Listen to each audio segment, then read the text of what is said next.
Can you guys introduce yourselves really quickly? I'm Andy Cochran from Murata. Murata, who just won. Congratulations. I was heavily involved in the last two things you saw, the Google Shop and the Strain. I'm a digital director, digital interactive director, but also a technical supervisor. Do a lot of things, wear a lot of hats, but VR is one of them.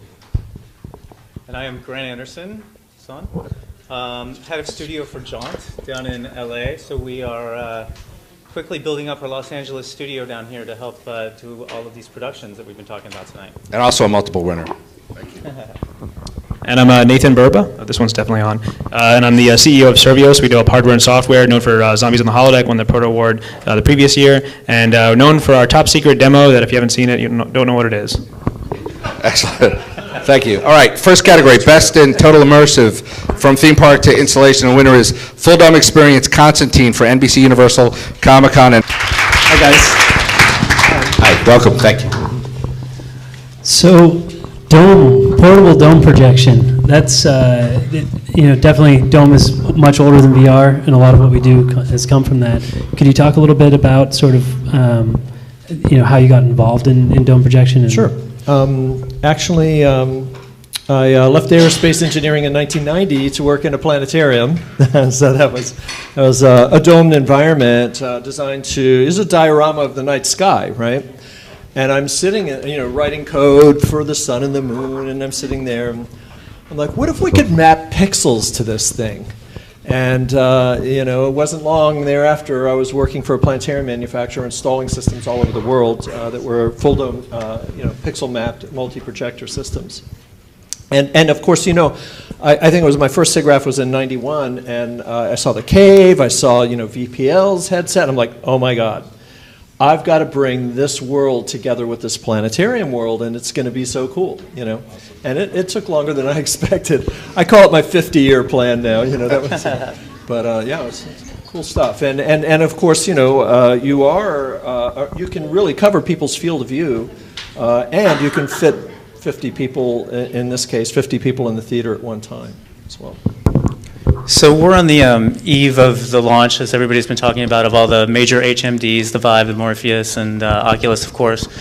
So can you talk a little bit about how you approach immersive VR differently, immersive theater differently, say, than how you would approach something that's going to be a solitary experience in a headset? Sure.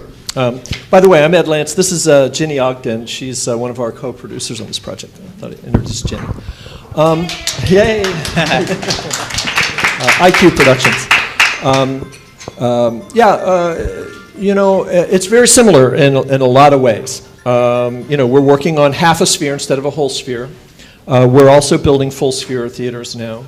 And we call it the holodome. You walk in and you can look at the grass on the ground or whatever.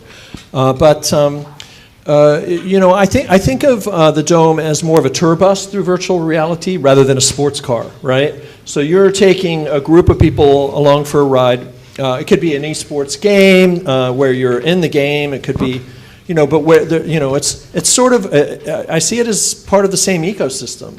You have the out-of-home cinema version of VR, and then you have the at-home, goggles, and it's really, the same virtual worlds, environments that you're able to go into as a group, Can you talk a little bit about it's so hard to get marketers to kind of do something outside the box, something new, something non-traditional. Can you talk about this project and sort of how you sold it through, and then, the creative process of Sure. bringing it to life?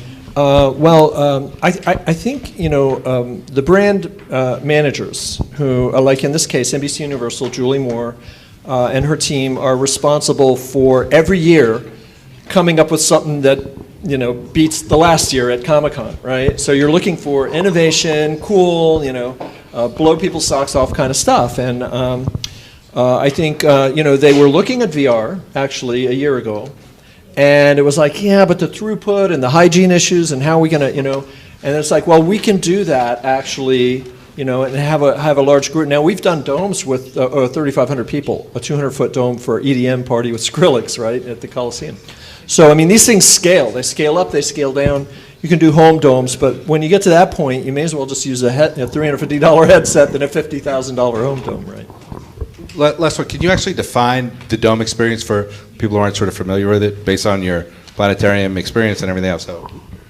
Sure. Well, well, if you want to Sure. maybe comment, get a So, female perspective Yes. here. So Ed comes from the planetarium world, and he's a brilliant engineer and developer. And I come from more of a content and theater side, and it's really a shared immersive experience. So it's a completely different experience from VR. Even though it's immersive, it's also a shared experience. So I think it can really affect people in a more visceral way when you're in a shared experience like that. As opposed to, for instance, 3D theater or live It's theater. communal. One more, actually. I wanted to ask you a technical question, actually. Yeah. What do you think about tertiary motion with regard to a dome versus inside of virtual reality? Because it seems like in the dome-based experience, it's all about getting a rush. It's about moving through something. Whereas in virtual reality, this is, companies like Oculus have told us is that no, don't do that, don't do that. They're afraid of nausea. Do you think that's going to come to pass where it's actually going to, we'll go on the other side and we want to feel that rush in VR? Absolutely. Actually, I think VR producers have a lot to learn from giant screen, which is like IMAX, OmniMax, right?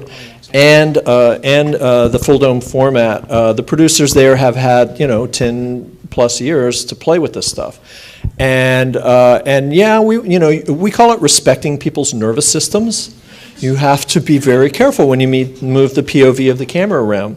But you can do that, and in fact, most of the domes are not 3D. There's some 3D domes, but you're relying on motion parallax a lot to give the sense of 3D depth, right? And so we like to move the POV of the camera through trees and through, you want that vection, that motion, So it's a really powerful thing, Okay, awesome. Thank you so much, guys. Really appreciate it. Thank you. And here's your